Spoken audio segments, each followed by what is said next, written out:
Welcome once again to Auto Mundial, the weekly home of all the latest motoring news and reviews. This week, should you need something larger than the largest SUV here in the UK, we have you covered with a pair of American offerings. We've also got a special celebration of all things French, fast and fun to drive. Plus, the BMW M5 may have grown significantly in its most recent iteration, but how does it compare to other super saloons? Find out later on in the show. That is all coming up. First though, the news.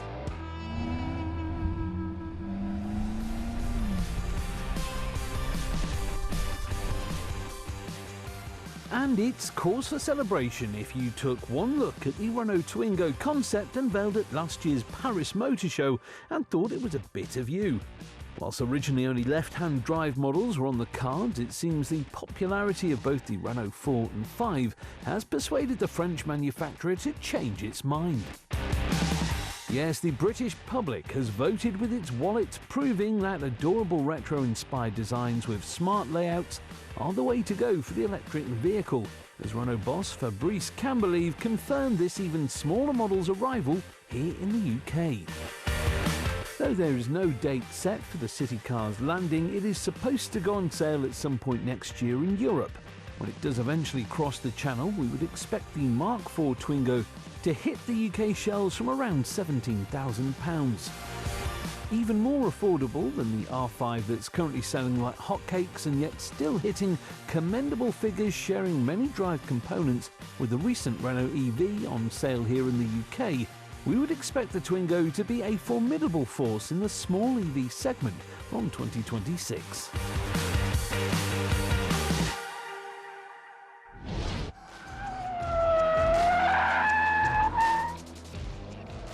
Engine up front, power to the back and a gear lever in the middle. That's all any driving enthusiast really wants, and somehow nowadays cars fitting that description are few and far between, even more so for reasonable money. Hitting the market from £30,000, the Toyota GR86 is probably one of the only attainable fun-loving sports cars available for younger drivers. Or at least it should be, as due to European safety laws, the model's diving bonnet is no longer deemed safe for pedestrians, leading to the model being reserved for more exotic lands. That said, around 1,000 examples did actually make their way through UK borders in two separate 500-unit runs in 2022 and 2023 respectively, both selling out in just a few hours. It's clear that the GR86 is a popular car both here and around the world. So what makes it so good? Well, aside from the petrolhead's dream layout, the GR86 also gets a playful 2.4-litre four-cylinder engine producing 228 brake horsepower. Enough for a bit of fun, but not quite powerful enough to be considered dangerous. It makes for a young driver's ultimate first sports car. In a key decision that goes against the grain in today's industry, Toyota focused first and foremost on performance and enjoyment behind the wheel during the 86's development, with fit and finish falling to the bottom of the priority list.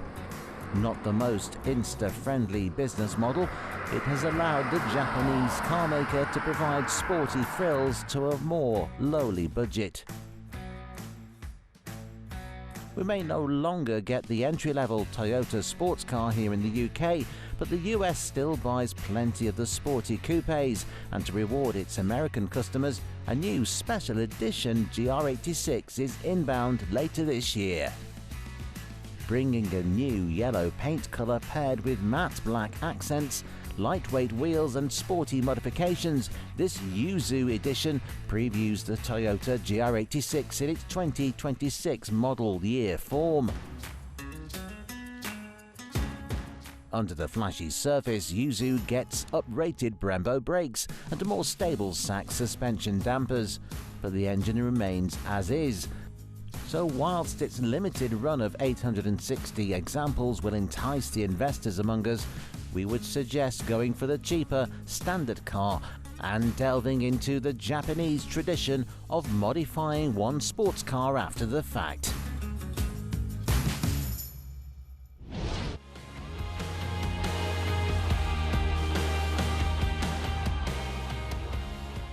Here in the UK, one of the favourite Hyundais on sale is also its largest product, the Santa Fe.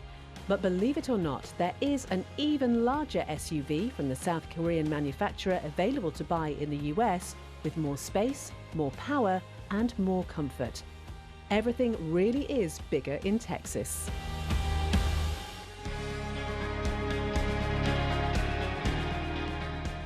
This is the Hyundai Palisade, and for the 2026 model year, it gets its first major update since its launch back in 2020. Dropping what was a dated design and adopting styling cues seen on most other recent Hyundai models, the new Palisade is certainly an eye-catching model, with its blinged-out grille, striking headlights, wide arches, and frankly, massive surface area. But that significant girth is not just for looks, as it houses a premium cabin that sits just that step above what the Santa Fe can offer. Where our UK-bound model can just about fit its 3 rows, the Palisade does so with room to spare, the extra luxurious touch thanks to an extended wheelbase over its predecessor. Thick padded seats, a stunning dashboard with a cleanly integrated dual 12.3-inch display, and with all the functionality you would expect from such a large cruiser. Cup holders, cubby holes, charging points, sunshades, excellent light for all involved, and top upholstery materials cover the space.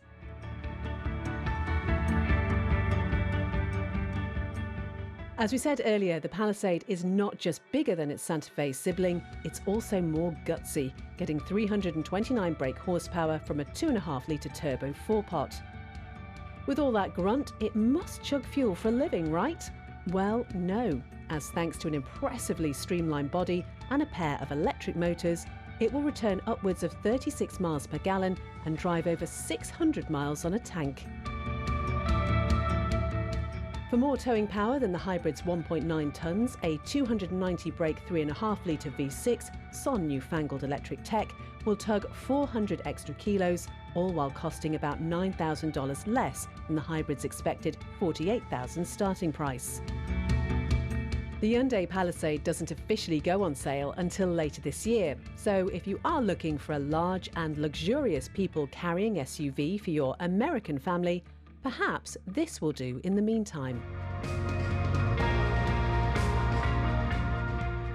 This is the Toyota Grand Highlander, and much like the Palisade, it comes in either hybridised or ye olde specification. The former boasts either 345 or 362 brake horsepower, but for its lack of a frustrating CVT gearbox, we would recommend forking out a little more for the more powerful model. Meanwhile, the 2.4-litre 4-cylinder that powers that more powerful car drops its electric motor for a less efficient 265 bhp. Fuel economy and towing capacities for both variants of Grand Highlander match what the incoming HYUNDAI can do. Where the Toyota does not match its soon-to-be rival, however, is interior space. Line the two cars up side by side, and you may not notice the Highlander's half-inch shorter wheelbase. But you will notice the several inches less legroom on all 3 rows versus the Palisade, and it's the same story for headroom. Taller folks, therefore, we would recommend that you wait a few months for the HYUNDAI to reach dealership forecourts. If you aren't of the taller variety, however, it's the Japanese model's interior commodities that may have you counting down for the next few months. Even in this range-topping limited trim, the Toyota isn't quite as plush as the HYUNDAI. Thin seats, backs exchange cushioning for legroom, a flimsy touchscreen makes for a cheap-looking dashboard top in our opinion, a trend that carries across the rest of the interior. That more rudimentary approach is in line with the Toyota's greater focus on off-road capabilities, with a wider range of driving modes catering to those off the beaten track. But if we're honest, neither of these 2 7-seat family SUVs will ever drive further into the wilderness than the local nature reserve car park. price-wise, the Highlander is pretty close to the HYUNDAI, a manufacturer that in the past has typically presented as better value for money. Whilst its overall price may not reflect that statement anymore, the Palisade certainly still fits the bill when you actually get your hands dirty and compare the two cars, we feel.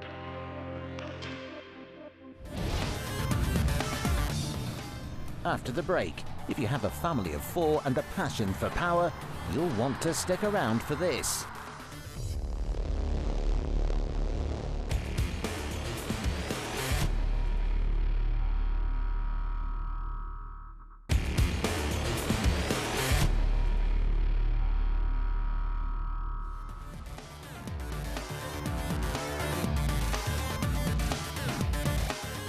Welcome back. This year Alpine celebrates its 70th birthday and we'll be checking out all the French manufacturers' greatest hits.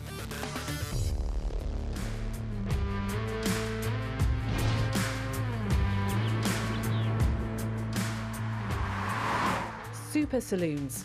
4 doors, 4 seats for a family of 4, and enough power to burn the rubber off all 4 tyres at once.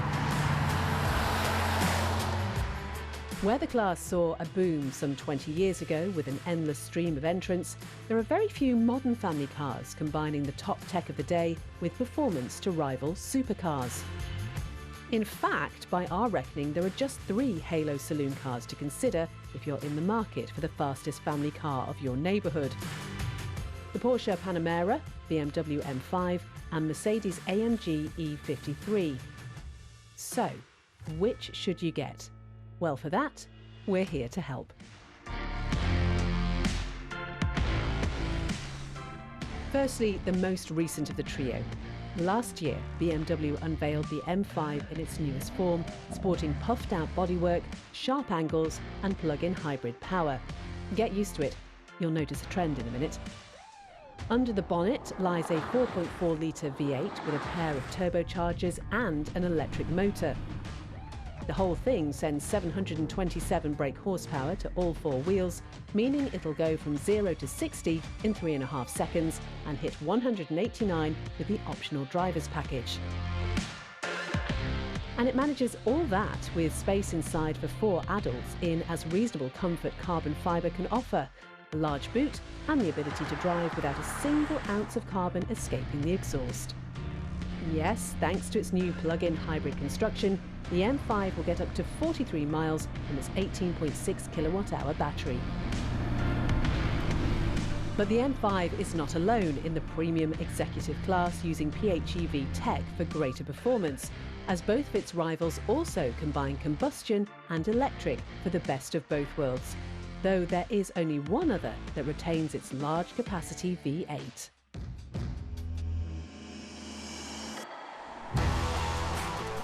The Porsche Panamera in e-hybrid specification is available with a number of powertrain solutions, but the Halo Turbo is the only one that can get close to the M5's power figure.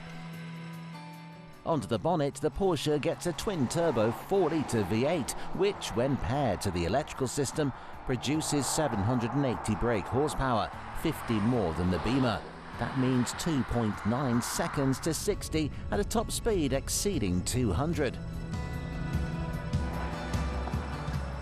As you'd expect from a Porsche, the cabin is suave, sophisticated and, despite its world-ending power, relatively subdued. Only its hugging bucket seats front and rear, focus layout, and should you select it, the Chronopack's lap timer on top of the dashboard hint at the Panamera's impactful demeanour. The same could be said for the exterior. That is if you want to omit the rear spoiler's funky pop-up motion and front-end's droopy headlights. Another thing you should expect from a Porsche is a hefty price tag, and at £175,000, the Panamera is no different, costing some £60,000 more than the BMW M5. If budget is your main concern, the Mercedes-AMG E53 hits shelves from just £90,000, making it the cheapest of the 3. Why is it so cheap, you may ask? Well, not getting the hotter S variant of its predecessors, sadly it doesn't join the V8 club, getting just a 3-litre 6-pot good for a healthy 577 bhp, also making it the least powerful of the three. 3.9 to 60, topping out at 170, and a soundtrack lacking the flair of its rivals are all reasons to avoid the Mercedes in our opinion. However, with greater fuel economy, less ridiculous and aggressive looks, and a tech-full cabin, the Mercedes may well be the more usable model, even presenting itself as a great daily driver with some extra capacity. So, sitting in a middle ground, neither too expensive nor too wheezy, the BMW M5 is surely the right choice to make, providing the perfect compromise between the Porsche and Mercedes. Though if the three-pointed star does finally unveil an E53 in S specification, it would be interesting to see how it compares.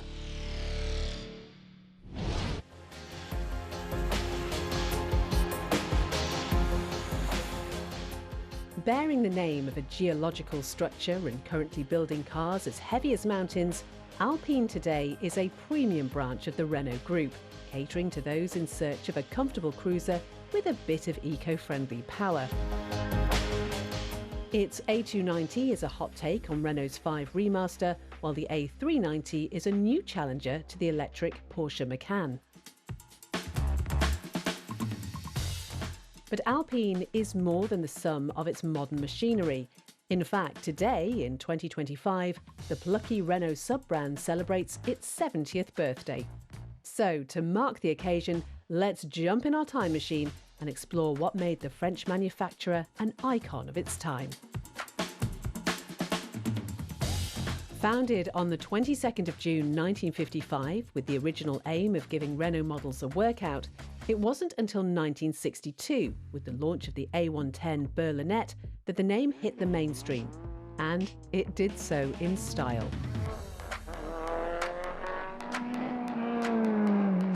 Throughout the 1960s, this lightweight sports car, powered by Renault 4-cylinder and streamlined, worked its way through the ranks of the World Rally Championship.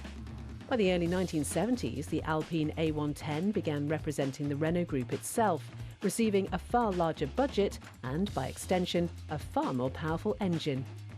Up from 900cc, the 4-pot now grew to 1.8 litres, good for 180 brake horsepower, and all of that in a car weighing 0.6 of a tonne. Good enough for a World Rally Championship? Well, the 1973 season would suggest so, yeah.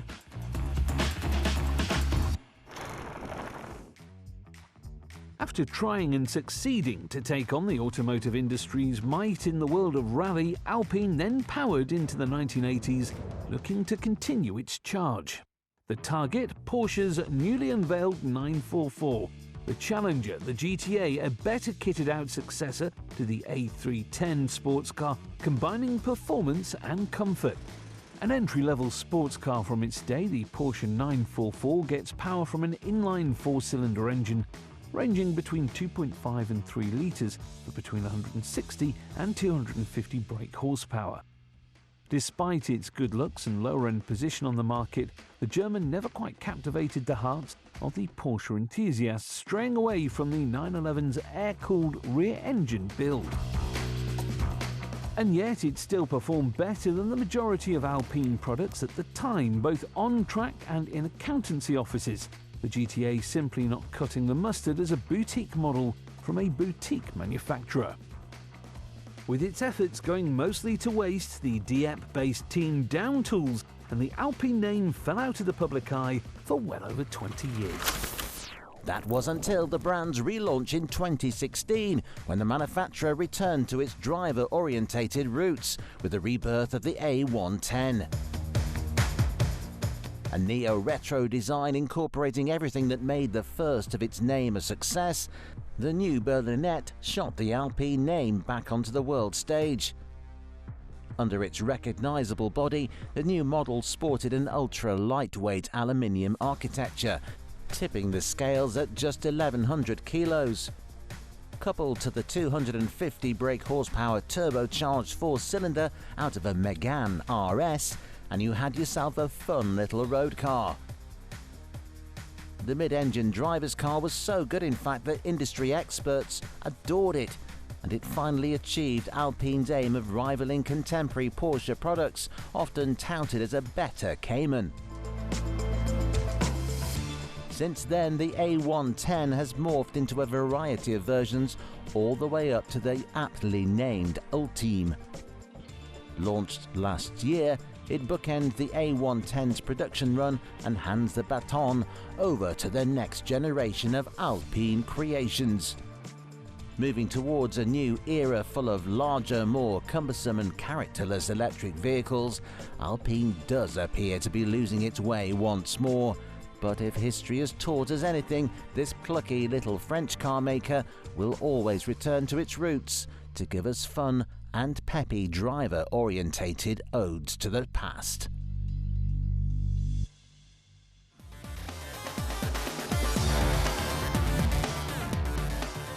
Next time on Auto Mundial, we swap the history of the driver's car for the ultimate product of performance for the one brand that has always done it best: Ferrari.